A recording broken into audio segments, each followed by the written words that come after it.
नमस्ते बच्चों, स्वागत है आपको पंखुड़िया हिंदी पाठमाला 4 में। आज मैं आप लोगों के लिए पाठ 6 प्यारा सा एक पत्र लेकर आई हूँ।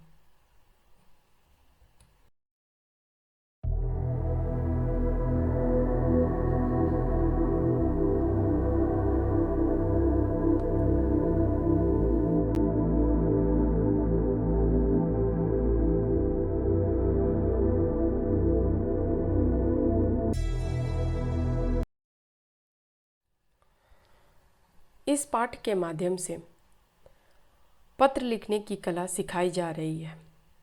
पत्र के साथ साथ शहरी जीवन और ग्रामीण जीवन की झलक दिखाई गई है। आज भी ग्रामीण जीवन कितना सादा और स्वच्छ होता है।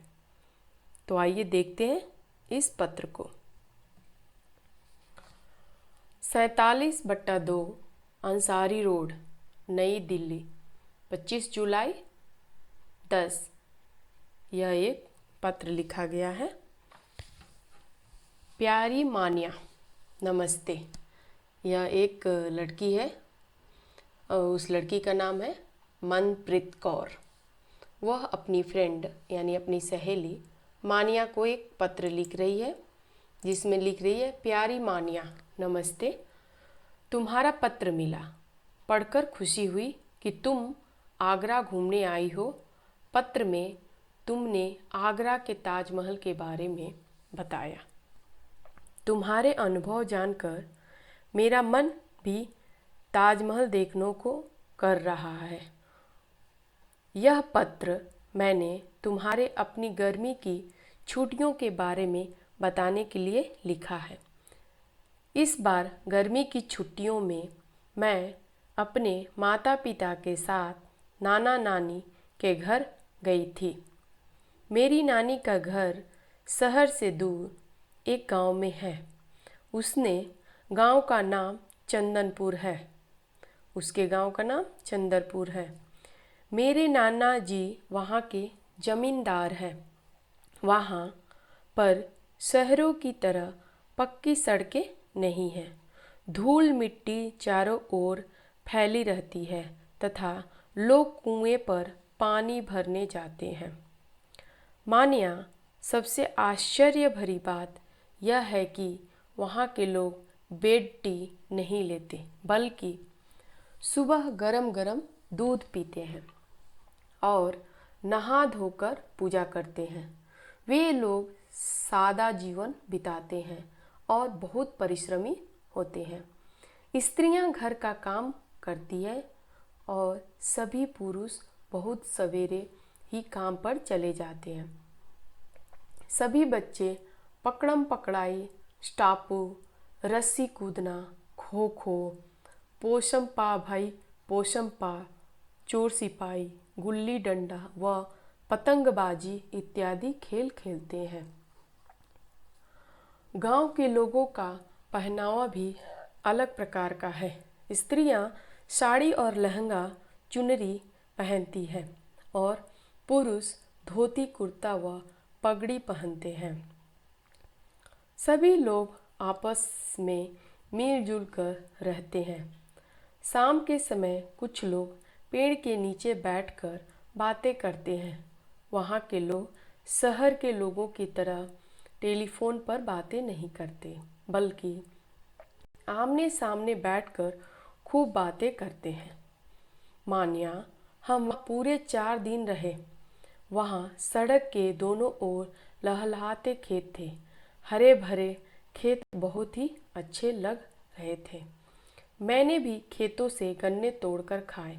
यह मेरी जिंदगी का पहला रोमांचक अनुभव था, जब मैंने कोई चीज़ अपने हाथ से खेत से उखाड़ कर खाई थी। मेरी नानी ने मुझे अपने हाथ से कपड़े सिलकर दिए हैं। इन 4 दिनों में मेरे बहुत सी सहेलियां भी बन गई थी। मेरा मन शहर लौटकर आने के लिए बिल्कुल नहीं कर रहा था, परंतु पिताजी को दफ्तर से इतनी ही छुट्टियां मिली थी, इसलिए हमें जल्दी वापस लौटना पड़ा। हम सभी ने वहाँ खूब मज़े किए। अपने माता पिता को मेरा प्रणाम कहना। शरारती रोहन की शरारतें कम हुई या नहीं? मेरा चंदनपुर गांव का अनुभव तुम्हें कैसा लगा, यह पत्र लिखकर बताना। तुम्हारी सखी मनप्रीत कौर।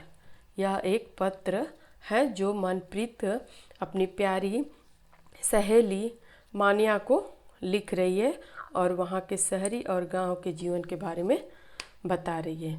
इस पाठ का सारांश है, यह पाठपत्र शैली रूपी में लिखा गया है।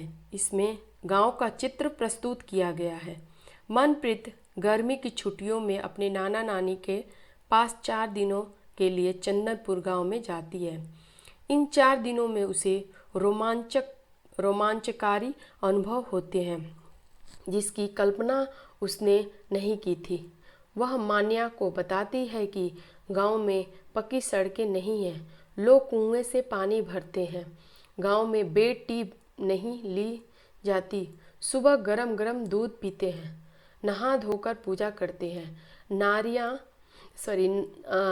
नारियां घर का काम करती है, पुरुष बहुत सवेरे काम पर चले जाते हैं और बच्चे कई तरह के खेल खेलते हैं। गांव का पहनावा भी अलग था। स्त्रियां लहंगा चुनरी और साड़ी पहनती है, पुरुष धोती कुर्ता और पगड़ी पहनते हैं। मनप्रीत वहाँ केवल 4 दिन रही, लेकिन अपने मन में हमेशा के लिए गांव की सुंदरता यादें लेकर शहर लौट आई। तो इस तरह बच्चों, आप अपने दोस्त को, अपने फ्रेंड को एक पत्र लिख सकते हैं। आइए देखते हैं श्रुतिलेख क्या है हमारा। ताजमहल, छुट्टियों, गांव, जमींदार, मिट्टी, आश्चर्य, परिश्रमी, रस्सी, स्त्रियां, टेलीफोन, लहलहाते, रोमांचक, उखाड़कर, दफ्तर। आइए देखते हैं नए शब्द। इस पाठ में नए शब्द क्या है? अनुभव, एहसास, अवकाश, छुट्टी, आश्चर्य, हैरानी, परिश्रमी, मेहनती, प्रत्येक, हर एक, खूब, बहुत ज़्यादा, रोमांचक, मन को गुदगुदाने वाला, दफ्तर, कार्यालय। अभ्यास कार्य में मौखिक प्रश्नों को देखते हैं। यह पत्र किसने किसको लिखा है? हमारा उत्तर होगा, यह पत्र मनप्रीत कौर ने अपने सहेली मानिया को लिखा है।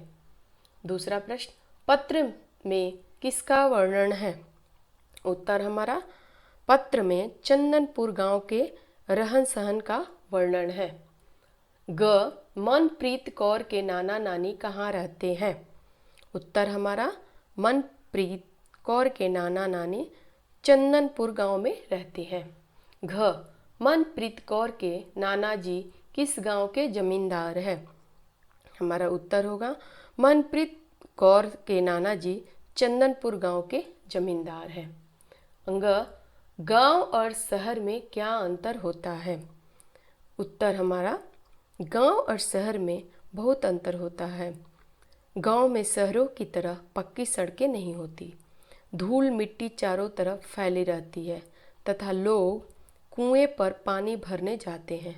गांव के लोग परिश्रमी होते हैं, वे बहुत सादा जीवन जीते हैं।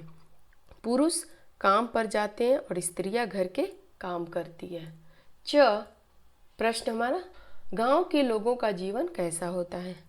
उत्तर हमारा, गांव के लोग सादा जीवन बिताते हैं। वहाँ के लोग बेड टी नहीं लेते, बल्कि सुबह सुबह गर्म दूध पीते हैं, नहा धोकर पूजा करते हैं। वे बहुत परिश्रमी होते हैं। स्त्रियां घर का काम करती है और सभी पुरुष सवेरे ही काम पर चले जाते हैं। 6 हमारा प्रश्न, गांव के बच्चे कौन कौन से खेल खेलते हैं? हमारा उत्तर होगा, गांव के बच्चे पकड़म पकड़ाई, स्टापू, रस्सी कूदना, खो खो, पोसम पाभई पोसम पा, चोर सिपाही, गुल्ली डंडा तथा पतंगबाजी आदि खेल खेलते हैं। ज, मनप्रीत कौर के परिवार को जल्दी वापस क्यों जाना पड़ा? उत्तर, मनप्रीत कौर के परिवार को जल्दी लौटकर इसलिए जाना पड़ा क्योंकि उसके पिताजी को दफ्तर से इतनी ही छुट्टियां मिली थी। आइए देखते हैं लिखित प्रश्न। क, चंदनपुर गांव की सबसे आश्चर्यजनक बात क्या थी? हमारा उत्तर होगा, चंदनपुर गांव के सबसे आश्चर्यजनक बात यह थी कि वहां के लोग बेड टी नहीं लेते थे। ख प्रश्न, गांव के लोगों का पहनावा कैसा था? उत्तर हमारा, गांव के लोगों का पहनावा अलग प्रकार का है। स्त्रियां साड़ी और लहंगा चुनरी पहनती है और पुरुष धोती कुर्ता और पगड़ी पहनता है। ग प्रश्न, मनप्रीत ने गांव का कैसा वर्णन किया है? मनप्रीत ने गांव का बहुत सुंदर वर्णन किया है। गांव में शाम के समय कुछ लोग पेड़ के नीचे बैठकर बातें करते हैं और वहाँ के लोग शहर के लोगों की तरह टेलीफोन पर बातें नहीं करते, बल्कि आमने सामने बैठकर खूब बातें करते हैं। सड़क के दोनों ओर लहलहाते खेत थे। हरे हरे खेत बहुत ही अच्छे लग रहे थे। हमारा अगला प्रश्न, मनप्रीत कौर का पहला रोमांचक अनुभव क्या था? हमारा उत्तर, मनप्रीत का पहला रोमांचक अनुभव खेतों से गन्ने तोड़कर खाने का था। तो बच्चों, इस तरह आप अपना मौखिक और लिखित प्रश्न को कंप्लीट कर सकते हैं। दूसरा प्रश्न, सही उत्तर चुनकर सही का निशान लगाइए। मनप्रीत कौर के नाना नानी का गांव कौन सा था? चंदनपुर। गांव की सड़क के दोनों ओर क्या थे? लहलहाते खेत। मनप्रीत ने खेत से तोड़कर क्या खाया? गन्ना। किसने मनप्रीत को अपने हाथ के कपड़े सिलकर दिए? नानी ने। भाषा की बात यानी व्याकरण। आइए कुछ वाक्यों को ध्यान से पढ़ते हैं। ताजमहल की सुंदरता और विशालता को देखकर मुझे बड़ी खुशी हुई। बच्चों, ये लाल रंग का जो शब्द दिया हुआ है उस पर ध्यान दो। उनकी सादगी, धैर्य और सच्चाई ने मुझे प्रभावित किया। ग, बुढ़ापा और बीमारी सभी पर आते हैं। घ, आम में खटास नहीं मिठास है। ऊपर दिए गए वाक्यों में सुंदरता, विशालता, सादगी, खटास, मिठास गुण अथवा विशेषता के नाम है। खुशी, धैर्य, सच्चाई भाव के नाम है। बुढ़ापा और बीमारी दशा अथवा स्थिति के नाम है। तो हमारा भाववाचक संज्ञा की परिभाषा क्या करता है? किसी व्यक्ति, स्थान या वस्तु के गुण, दशा, भाव या स्थिति के नाम का बोध कराते हैं, वैसे शब्द को हम भाववाचक संज्ञा कहते हैं। पाठ से जानिए जातिवाचक, व्यक्तिवाचक और भाववाचक शब्द चुन कर लिखिए। यानी हमारे किताब से व्यक्तिवाचक, जातिवाचक और भाववाचक चुन के लिखना है। तो यहाँ पे क्या होगा? व्यक्तिवाचक में ताजमहल, चंदनपुर, रोहन, यह हमारा व्यक्तिवाचक में हो जाएगा। जातिवाचक स्त्रियां, पत्र, गांव, यह हमारा जातिवाचक हो जाएगा। भाववाचक में अच्छाई, खुशी, गर्मी, यह हमारा भाववाचक हो जाएगा। दूसरा पॉइंट क्या कहता है? देखिए, कुछ चिन्ह संज्ञा या सर्वनाम का संबंध वाक्य की क्रिया या अन्य शब्दों से बताते हैं। वे प्रसंग कहलाते हैं। प्रसंग कहलाते हैं। जैसे ने, को, से, के लिए, का, के, की, रा, रे, री, में और पर, ये सारे क्या हो जाते हैं?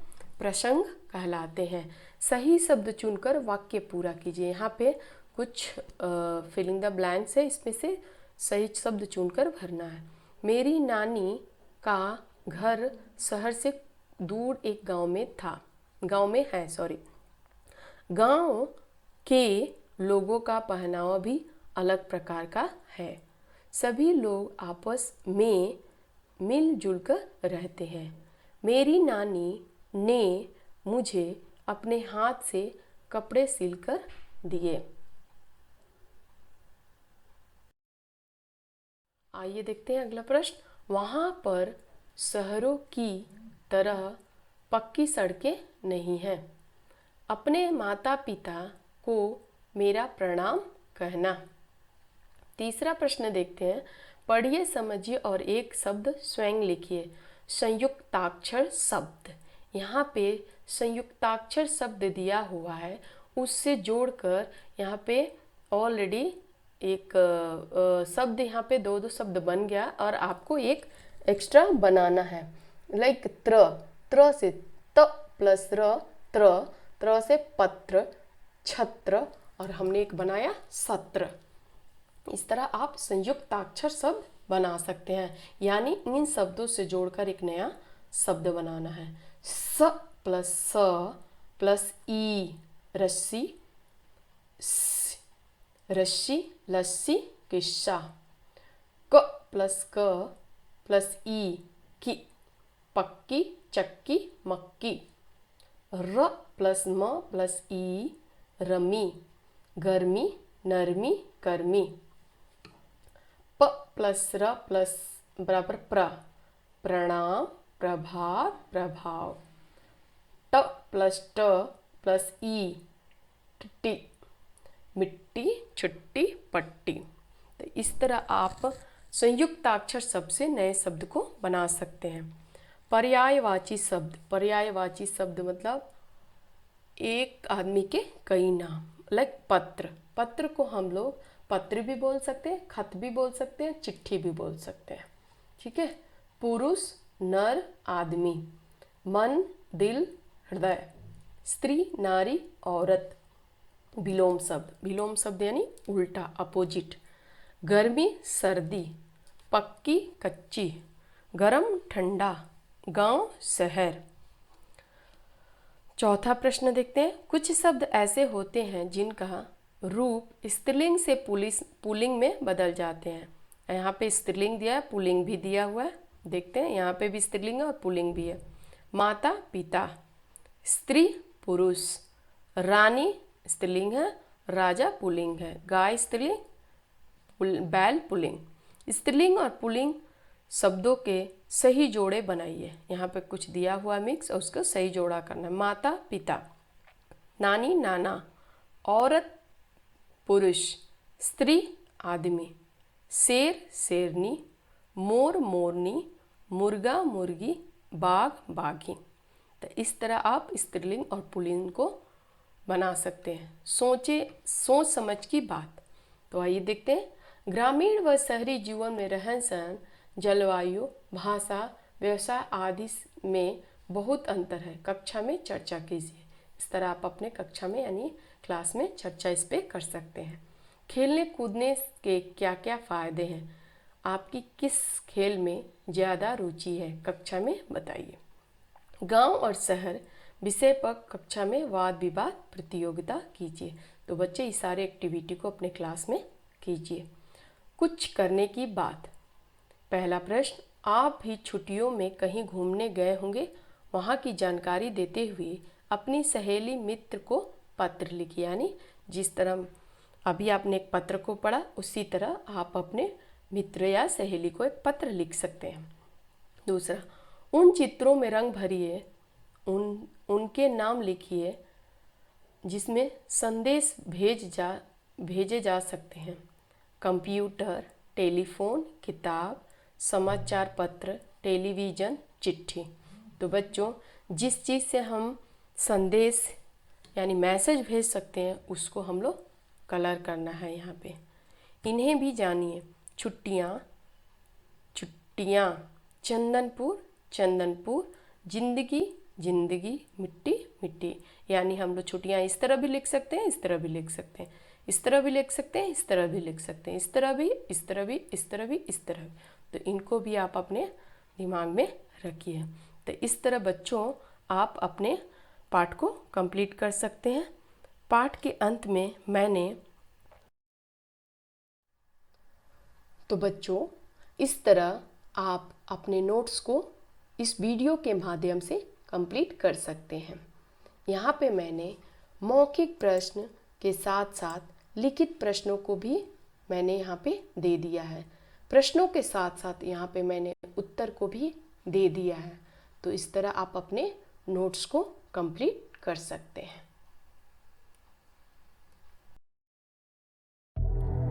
Thanks for watching my video. अगर आपको मेरी वीडियो पसंद आई या इससे कुछ सीखने को मिला है तो please subscribe, like and share करना बिल्कुल ना भूलें। धन्यवाद।